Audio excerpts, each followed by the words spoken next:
pretty stock list. I mean, 1,000,004 of course, 28 creatures, and then 2 Rifts, a Rapid Hybridization, a Jace, and 3 Bidens. Some of you see like a 2-2 Biden Jace split, so you see Greg leaning towards 3 Bidens and 1 Jace. Maybe give him a little bit of a leg up against Mono Black, perhaps. Right. In fact, you can even see on the deck list where he has scratched out that 2-2 split and opted for the 3-1, changing at the last minute.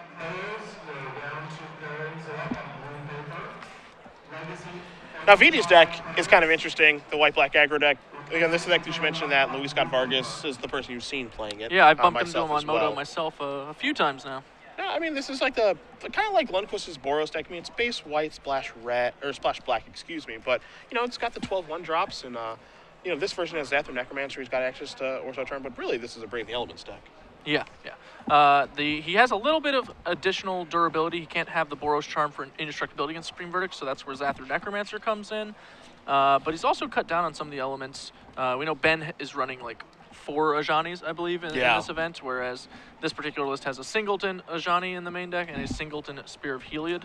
So not a lot of oomph from the non-creature permanents in this department. However, you do gain access to an awesome removal spell in Orzhov Charm by going black, which, when added with the main deck Banisher Priest, means he's got a pretty healthy game against these creature-based strategies that are really popular in Standard. All right, so we see both players taking a look at their opening hands here. Again, both these players have had quite a bit of Open Series success. Vidianto has at least one in Legacy, and when we were in Vegas, I believe it was last year, Vesper Stoneblade. It all starts to blend together when you cover so many events. He's got a lot of top 8s, and he's also a Grand Prix champion. Yeah, so. Grand Prix Denver earlier this year. It just seems like yesterday that I was there. Starting with Cloudfin Raptor, a Giant Militant is where Wijaya is going to start. Yeah, 1-drops are pretty important in this matchup. Cloudfin Raptor is, in fact, one of the best weapons the Mono Blue Devotion deck has against the white-based aggro deck because it's an aggressive creature that gets in the air where the white-black creature deck can't block. Yeah. Judges maybe are going to come into play. Will cost a mana, so Greg does finally tap one. Familiar grows the Cloudfin Raptor is itself a minor air threat, and also inconveniences the use of things like Brave the Elements and Orzhov Charm. Lets Greg play a slightly more predictable game. And the more annoying thing here, I think, for Wijaya is that I think that Judge Familiar is just at the ready to trade with that Giant Militant. Oh, yeah. I would not be surprised to see it jump in front of that given the opportunity. Yeah, Greg would need to be like really heavily leaning on an early Thassa to not want to make that trade. Even if Vidi has something like a Brave the Elements here, that's a fine trade. Yeah, you're thrilled with that. And that attack too, as you see a Soldier and a Giant Militant, is always really dangerous to me because that they play 1 Rapid Hybridization, and so you could just get blown out where they rapid their own guy and then just eat your guy alive. It doesn't happen a ton, but it is always I'm always a little scared to make that attack. It can be a little scary, but it's even not that crazy bad a trade because Rapid Hybridization can have a huge impact late in the game when it does something you're not expecting. Kills a guy on like a turn where you're trying to alpha for lethal, you just alpha right back for lethal. So even if you wind up losing a creature to get rid of the one of Rapid Hybridization, that kind of lets you breathe easier over the remaining course of the game. So Hatch is going to play a Thassa. I think he's deciding if he wants to attack with Cloudfin Raptor, if this is going to be on defense. Does he actually want to try to trade with the Soldier of the Pantheon or the Giant Militant, or just pass the turn back? Because he does have a Master Waves in his hand, and he does have a land as well, so he just may want to keep his devotion count high. If that's the case, you don't want to miss it on that point of damage. Yeah, this will depend heavily on the context of his hand and what he knows about the deck Vidi is playing. For example, I know that Ben Lundqvist was debating between Frontline Medic in the main deck or Banisher Priest in the main deck. He doesn't necessarily know that Vidianto's list has 4 Banisher Priests in the main deck, making something like Master of Waves way less consistent at defense than usual. And considering Vidi hasn't even shown him a black mana yet, he doesn't know that Orzhov Charm could also be on the horizon. That's a lot of things that kill Master of Waves. Relying on Master as a defensive measure is just not going to work out. Yeah, it's not like you're playing against Boros where you just drop Master of Waves, then your only out realistically is, building up a large army and Brave the Elements past it.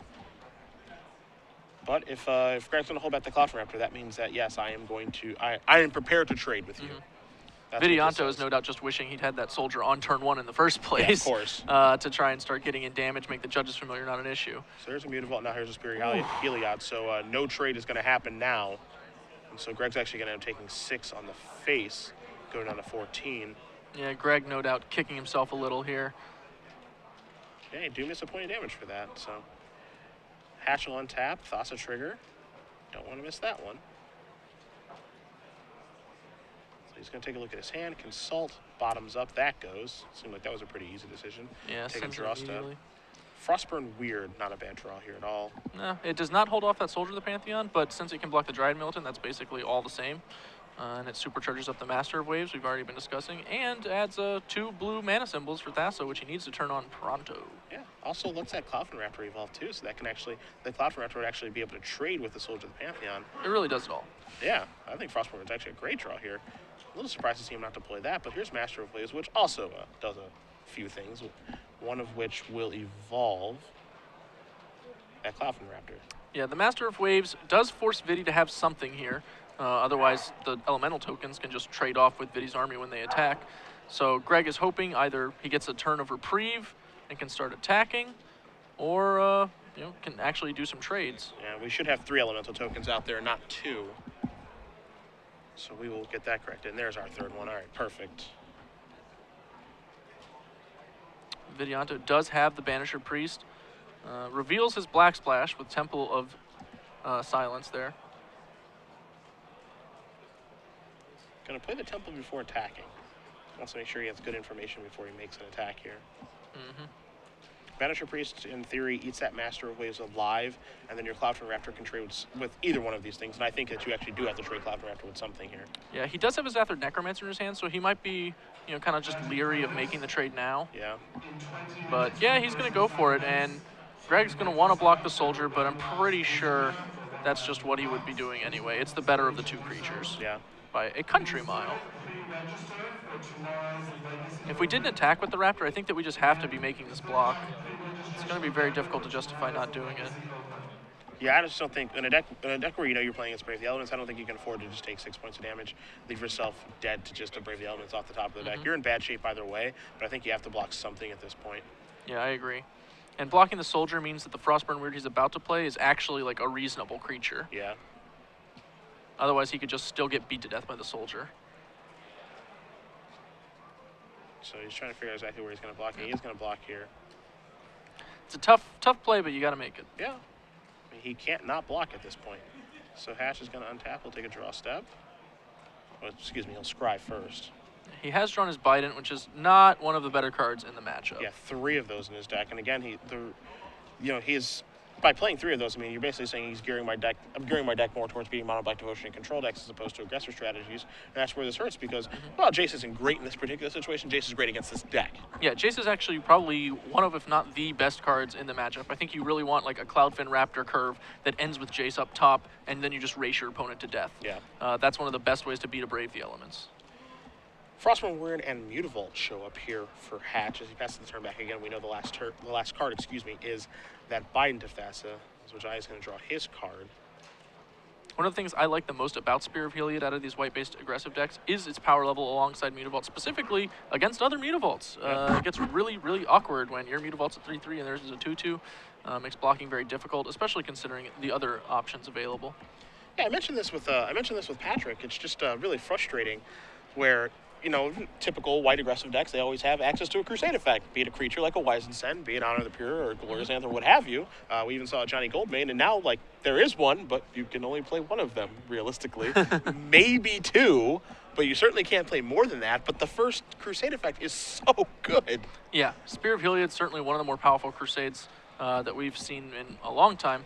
I think Ajani Collar of the Pride is also pretty close to a Crusade. Obviously, his impact is a little bit different. I really like his staying power as a Crusade effect that can, continue to generate value alongside Mutavaults, which is really nice. So it's a pretty interesting dynamic to see people choosing between Spear and Ajani. Obviously, Vidianto was unable to make that specific choice himself, and he's running the 1-in-1 split, but I'm a big fan of Ajani right now. So it looks like he's looking to fire up a Mutavault here, but he's certainly taking his time on his turn. Again, his hand right now has his Aether Necromancer, as you did mention, and also has a Brave the Elements in it as well. Yeah, I think he's kind of wondering whether he should play the Aether Necromancer in order to allow the Mutavault to turn into a 2/2 if it should die in combat, or if he should hold up the Brave in order to protect his creature. It looks like he decides to hold up the Brave. I wonder how Hash is going to block here. Because what he can do is he can put Mutavault in front of... What does this attack accomplish very much? Put Mutavault in front of Dryad, put Frostburn Weird in front of Mutavault? Yeah, either way, Greg can actually get a trade, no matter what Vidianto does. So I'm not really sure why Vidi chose this specific attack. What's his follow-up going to be? Because he has to have one. Godless Shrine untapped. Now Zathrid, I think. Yep. Yeah, okay. Not the best turn there from Wijaya. No, but he's still ahead on the board, and Greg's, just struggling to make headway. Of course, if he does turn on this Thassa, that'll actually be a pretty sizable game changer. Getting the 5/5 live and on the field can actually defend himself a little bit. Yeah, and we know he has the ability to turn it on because of Biden, so Yeah. he'll have 5 Devotion next turn. So he's going to put the top card on the bottom from the Scrying. And now, Master of Waves. A tempting offer from the top of Greg's deck. That may change some things. Master of Waves versus Zathrid Necromancer. Now that's a fight. Yeah. Yeah. This is fair Yeah. and balanced. Now, would you deploy that as opposed to Biden right now? Because if you deploy Biden, you've got Thassa live, you've got Frostborn on defense, and then your Master is better next turn. The Master is better, but I think that he's, on 11 life, a little wary of getting blown out. That Mutavault, he can't really profitably block anything, especially if he casts Bident. Then Vidianto is just going to attack with everything immediately, be guaranteed to get in 6 damage, dropping Greg to 5, and he'll just be all in on this Master living to do anything, assuming, Vidianto doesn't have anything else, because he can brave his Banisher Priest when Greg predictably blocks with the Thassa. Sure. So...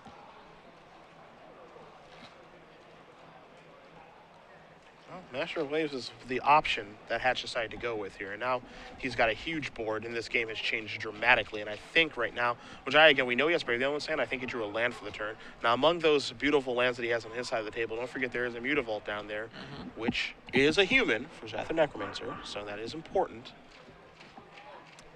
Yeah, Greg's ability to play the Bident next turn and actually, draw some cards if Vidi happens to attack is also pretty handy.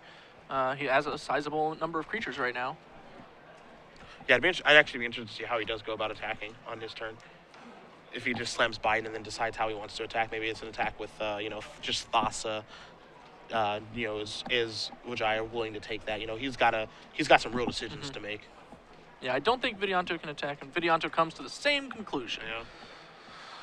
So Scry's going to happen here immediately on the bottom. Yep, you're bottoming pretty much everything that's not a windmill top at this point. That's what you want.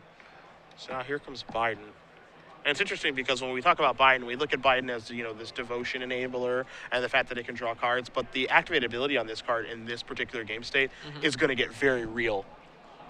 Because it's going to force Wijaya into some bad attacks as soon as possibly next turn. And then, Thassa can eat something alive. It'll force the hand on the Brave the Elements to save the Banisher Priest because you don't want other Master Waves coming into play. So things could get really bad now. Yeah, we see Greg just sending in the Thassa, kind of as predicted. When Vidianto can't attack, that means he can block.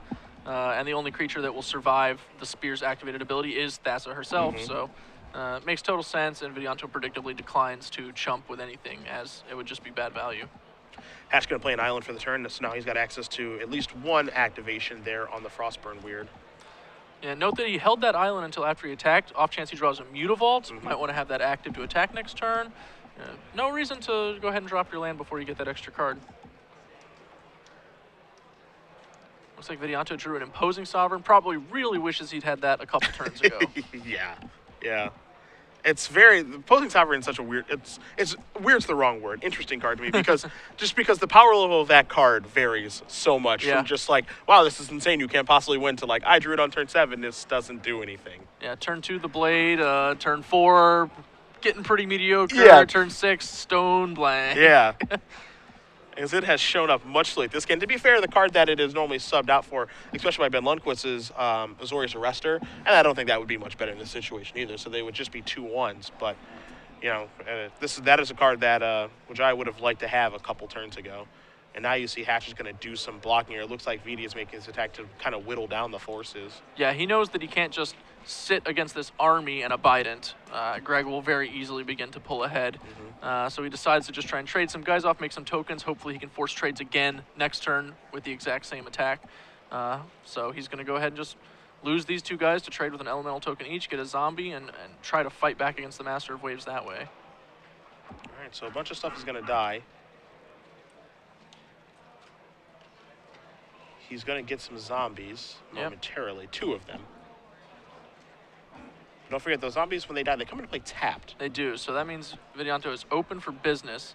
But he does have Imposing Sovereign, which is a 3-2 alongside the 3-3 Banisher Priest. Maybe he can, ward off, a really aggressive attack. Greg can really only send, like, the Frostburn Weird and the Thassa unless he wants to start making some stuff unblockable, which he has the mana to do at this point. Yeah, I mean, I'm kind of interested here where I think it's a situation where I think Hatch can play this turn really, really defensively and just say, hey, your guys have to attack into me now with Biden.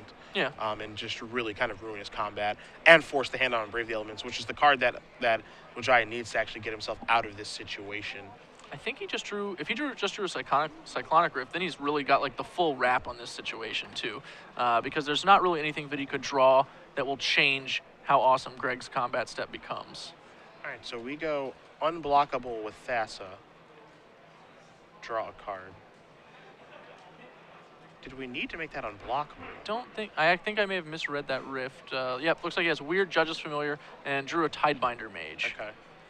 For the card. So he makes it unblockable. I agree with you. I don't know how great that was. If we get Vidianto to just throw away his Imposing Sovereign, that's probably favorable for us, especially if our hand's filled with creatures. Yeah, I'm okay with if he does that. However, I mean, what Hatch looks like he's setting up down the line here is that the unblockable attack makes it so that Wijaya goes down to 7, Yeah. and then next turn, just unblockable, kill you. It's very unlikely that you can actually have something to get yourself out of the situation. Yeah, right now, Vidianto's basically looking for another Banisher Priest to take the Thassa out of the equation. The thing that's so interesting about this mono blue deck is, there's a lot of pieces to the puzzle, but the puzzle that you're trying to build towards is turning on Thassa and making Master Waves a good card. And it basically makes it so it puts a lot of pressure on you to draw those cards. But when you do draw those cards and they're active, they are paid. Yeah, you get paid big time. And this is what you see a lot with this deck is just, oh, my Thassa's active. Good luck. You're probably not winning. Or, I drew a Master of Waves. Wildly different deck with an active Thassa. Yeah, it really is. It's crazy. And the rest of the cards are just like, I feel like a lot of the time I look at this deck, I really undersell a card like Frostburn Weird. It's a good card. Hey, man. Guy does work. Yeah, it's a good card. Somebody's got to put on the yellow hard hat and go get in there, you know? The building's not going to put itself together. Yeah, he is a role player. That is for sure. And now Vidi's going to turn everybody sideways here, so Greg needs to make the appropriate blocks here. When I'm dead on board, I also like attacking with everything because it's not like not attacking is going to change much. And at least here, maybe he can convince Greg that something's up, that there's a mistake to be made. I mean, it is a lethal attack, after all. So, if he, for some reason, says no blocks, I don't know why he would do that. That would not be good. But, he would die. Yeah, it looks like we're going to convert into a reasonable amount of value on this attack with a Brave the Elements to protect our creatures as Greg goes with all the blocks. And our Brave the Elements isn't doing anything else at this point. Greg's deciding, it looks like, to block as defensively as possible. He's, going after the Banisher Priest, which is obviously very tempting because it replaces itself if you can kill it. But there's something to be said for trying to kill a zombie since it can't be protected by Brave the Elements. Agreed. It probably just smells too good to be true, right? So I can trade my master and get another master. Yeah, sign me up. Yeah. And you can tell that's what's definitely going through his head right now. Decides to go for it. I would love to do that. Figures, what does it matter? I'm going to kill him anyway next turn. Vidianto Braves. I'm going to guess he named red. No, probably blue. Probably blue. Probably blue, okay. Probably blue, yeah. Could be anything. It could be. There are 5 options. Misclick, misclick. And then Soldier of the Pantheon. So now Vidianto basically has to hope that Greg casts a Judge's Familiar before he begins making creatures unblockable. I don't think that will happen. I don't think it'll happen either. Is that a Rapid, I think you drew? Rapid Hybridization. That's going to be a wrap for the game, as it will be very difficult for Greg to feel even a little bit unsafe with a blue mana up and a Rapid Hybridization in his hand. What he can do here is just go unblockable on Thassa, unblockable on Tidebinder Mage into the red zone. Yeah. I guess he can just do this. He can also just attack and use Frostburn Weird's pumps to get in lethal. It doesn't have to actually make anything unblockable, which is technically more mana efficient. Oh, he's going to go for unblockable. Yeah, so what he does is he makes Thassa unblockable, and then he makes nothing else unblockable. Sure, so that'll be lethal. That's even more mana efficient than pumping the Weird. Yeah. Yeah, okay. And that's going to do it. So Greg Hatch does win game number 1 here over Vidianto Wijaya. Mono Blue Devotion up a game against white-black aggro as we move on to the sideboard territory. We do. And I'll let you start because you've got the white-black deck in front of you. I do. So Vidianto's sideboard offers a few options. The 2 Doomblades are the most attractive by a country mile in this matchup as they kill basically everything and are very efficient. You really want to keep that Thassa turned off, as we saw. It wound up not panning out for Vidi, but he does have the addition of Doomblade to help him out. Another option, Profit Loss, sweeps the board, offers him a little bit of a combat trick if he wants to go all in on a Brave turn. Can definitely kill someone with that +1/+1 to all creatures. Outside of that, his remaining options are another Zathra Necromancer, 2 Sin Collectors, 2 Thoughtseize, 3 Fiendslayer Paladin, an additional Spear of Heliod, and 3 Dark Betrayals. I'm not really excited by any of those other options. Maybe the Zathra Necromancer. I don't think so, though, because this matchup's not, like, super attrition-y. I think that this game was a little abnormal, you know? We saw Vidi using Necromancer to let him ram his guys into a Master of Waves. Ideally, he avoids that fight entirely. He just kills the Master of Waves, doesn't trade with anything. And it's abnormal from Greg's side as well. You know, we saw Bident come down to turn on his Thassa and draw him a couple cards to get the board glutted up. That's not how he wants this to go either. Yeah, that's not how the games go for him either. You got to play with the cards you're dealt, but I think that both of those cards that were sort of turning points in this game are likely to be sideboarded out, if anything. I agree. Yeah. I agree. So mostly I see him bringing in the Profit Loss and the 2 Doomblades, and Zathra Necromancer is certainly potentially on the chopping block. I could see a Spear coming out or an Ajani. I would get rid of the Ajani before the Spear, although there are some sweet turns you can have with Ajani, you know, jumping something like a Precinct Captain or really any creature that's gotten pretty big for a turn. Take a look at Hatch's sideboard here. You know, again, he has his main deck a little bit more geared towards beating control decks as opposed to aggressive ones. He's got a Dissolve. He's got 4 copies of Gainsay, 2 Jace Architect of Thought to go with his first one in his main deck, 2 Jace Memory Adept, 2 Rapid Hybridization, 3 Domestications, and Dispel. So the predictable cards to bring in here are the 2 Jace Architect of Thoughts, the 2 additional copies of Rapid Hybridization, and then 3 Domestications. That gives him 7 cards to bring in. 3 Buy-ins will give him 3 to bring out. So then you just have to find the other 4 slots that you want to change. And I mean, it's easy to say that Tidebinder Mage comes out here, but again, it does have some application in this matchup as far as, again, contributing to Devotion and just trading early, especially when you're on the draw. Yeah, I'm kind of curious as to what is cutting out. I do like cutting out some of the Bidents. I feel like you have to cut out one of the cheaper creatures. I'm not sure if cutting out Tidebinder Mage is so much better or worse than cutting out Judge's Familiar. Maybe you just chop Rift. 2 of those. I mean, it's kind of slow, and when you get to critical mass, I mean, that means that the game has gone long, which is probably where you want it to be when you're on the draw anyway. That makes sense to me as well. You can have some blowout options, especially as a way to, you know, remove a Banisher Priest at a crucial moment. Yeah. But you are bringing in the Rapid Hybridizations. You also bring up, one thing too is you bring up your mana curve a lot too. So how many expensive effects do you need? And when you're boarding in 2 Jaces and 3 Domestications, you're boarding in 5 more 4-drops to go along with your Jace already, and you have 4 Masters in your deck, so your mana curve overall is just higher now. So you just want to be able to trade. I feel like you want to trade early as often as you can, so that you can get to the later game, because the later the game goes, the more powerful your cards are. Do you think that it's crazy to trim some Thassa based on that theory? You know, if it's a difficult card to turn on against the white-black version, which has access to all those Banisher Priests and Orzhov Charms to make things even more complicated. And if you do turn Thassa on, then that's a game you're pretty ahead in, but that's the uphill battle, right? It's not finding a Thassa, it's actually getting to 5 Devotion and being ahead. I feel like I should text Sam Black right now. I don't know the answer. I feel like we posted an article recently. That has to have the answer somewhere. Yeah, that's definitely true. Yeah. Sam has written an article or 12 about Mono Blue along with videos, so, I mean, that would definitely be one place to reference, but... I don't mind trimming a couple Thassa. I feel like it's a low-impact line. I'm not saying that you're wrong. That's just tough to grasp.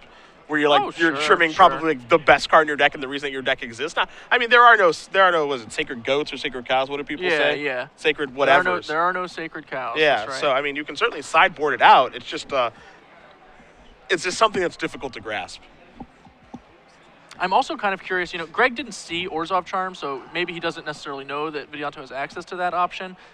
He can probably expect something like Doomblade coming in from the sideboard, though, and that kind of makes me interested in Dispel. He's got a Singleton there, and if you Dispel a Brave the Elements, that's huge. That's a big game. And being able to Dispel an Orzhov Charm or a Doomblade is certainly going to be relevant a lot of the time. The problem is the creature you most want to protect is Master of Waves.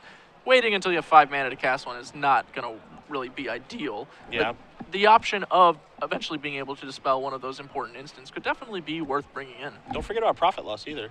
Oh, sure. I Love don't Dispel. think Greg's sideboarding thinking, all right, how do I avoid getting profit loss? Sure. But I mean, after he gets profit loss, he might be. Yeah.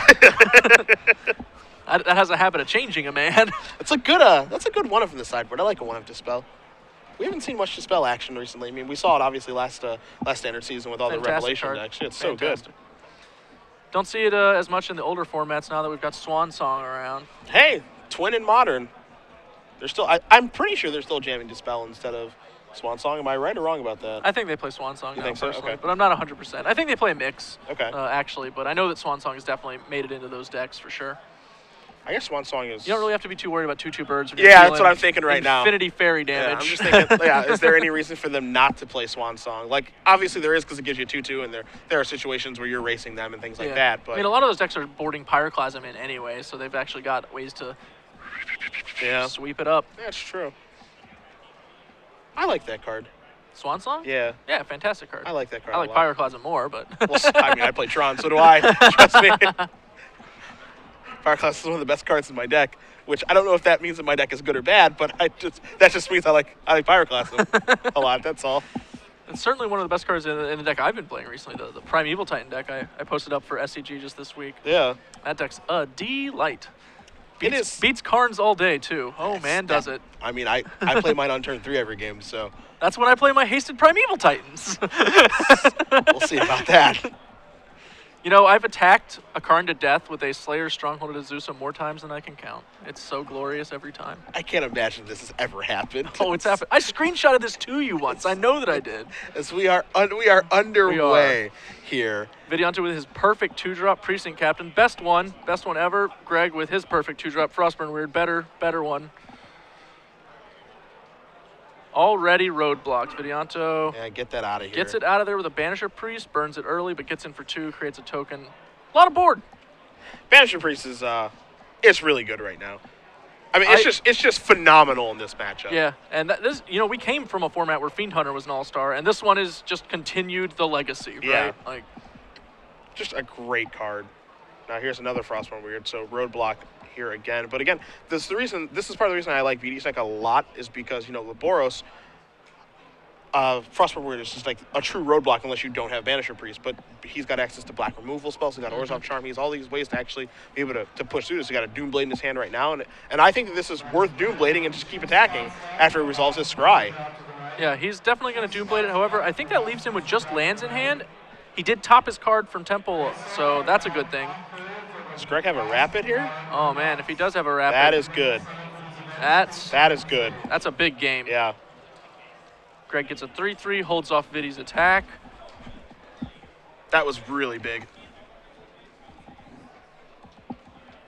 And now Vidi's just got 3 lands in his hand, 3 more lands than he needs to cast any spell in his deck. But he does have a good one on top. He sent it there with Temple of Silence.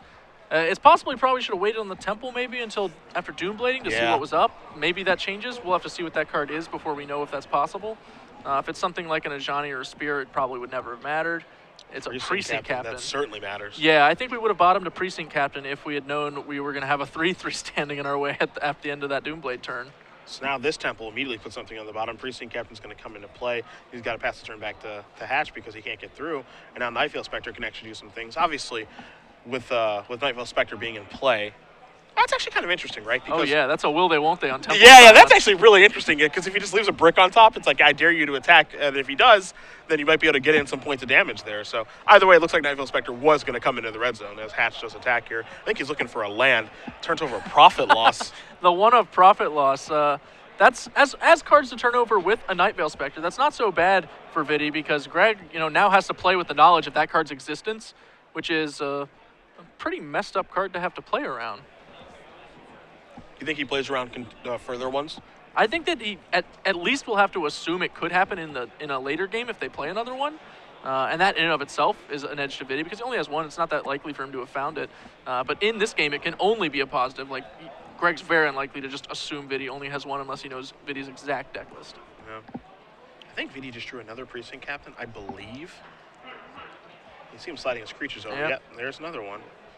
All right, well, if he does find a Brave the Elements, he can do some sizable damage with it, although that green Frog Lizard is going to be a little bit of a troublemaker.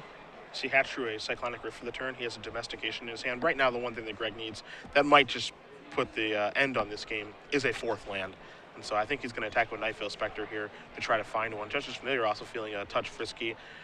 Not a really good blocker at this juncture. So No, he does keep the Cloudfin Raptor back, knowing that if he finds a way to evolve it, or already has one, he can get a 2/3 blocker, and that's just another guy that can eat one of Vidianto's guys if they attack. And it is a 2/3 now, as Tidebinder Mage is going to come into play.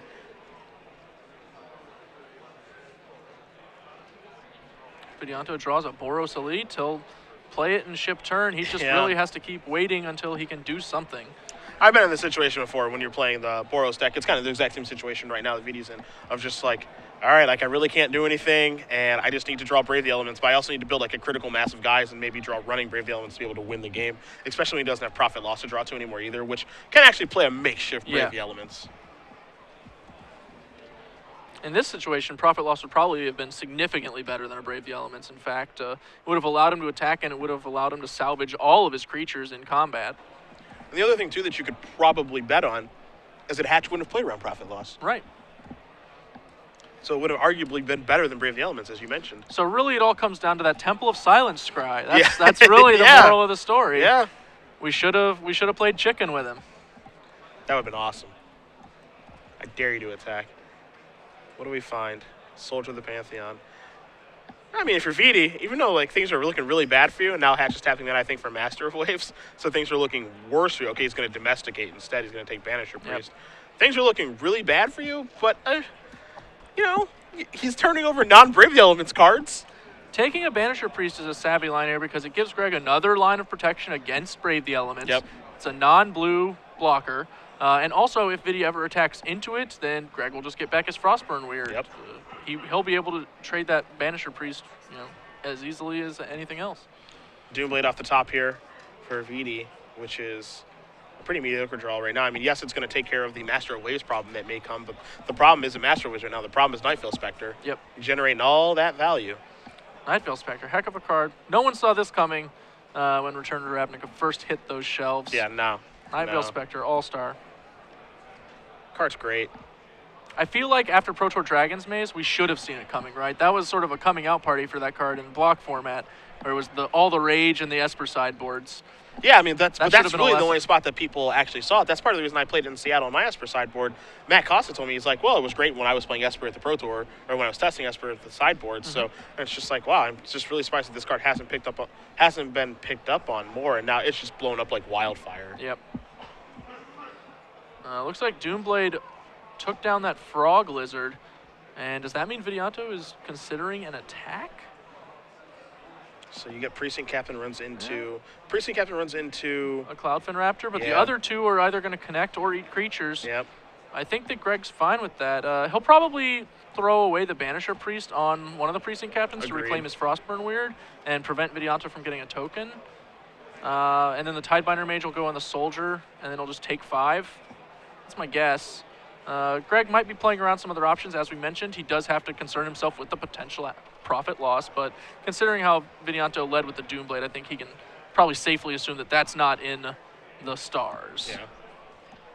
This looks like these are going to be your blocks here, which means, as you mentioned, 3 from the Boros League because of Battalion, and then 2 from the Precinct Captain, assuming this is how Greg wants to block, which I think this is the best block. Yeah, it looks like a good block.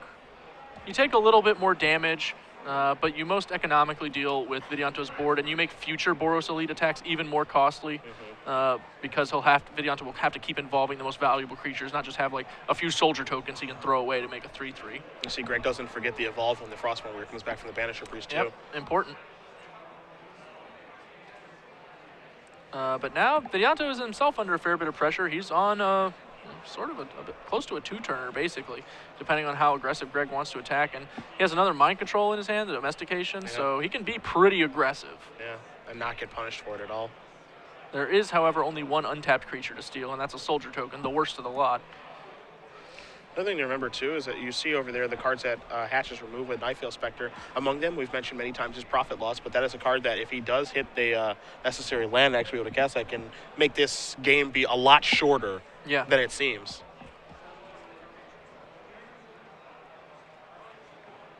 Let's see what Hatch wants to do here. Is it correct to actually play something pre-combat as opposed to hitting with Spectre first. It looks like he may be going for a domestication to kind of see what's up. All right. Yeah, no protection on Brave the Elements from Vidianto, so Greg's like, all right, now I know what's going on. Looks like he's going to send and try and make this into a 2-turner, I think. No? I thought maybe he would get him in Cloudfin here. Yeah, I think I would probably want to put Vidianto to like at least 8 or something. I like goes to the point and just passes the turn back. Yeah, so if he attacks with Cloudfin 2, it puts him down to 5, then you can make it a 2-turn, but he just draws on lands, shows the lands, and does concede the game. So Greg Hatch is going to win this match over Vidianto Wijaya, 2-0, Mono Blue Devotion. Maybe you guys are familiar with it at home. Does defeat White Black Aggro, and Hatch is moving on to 7-1. If he wins the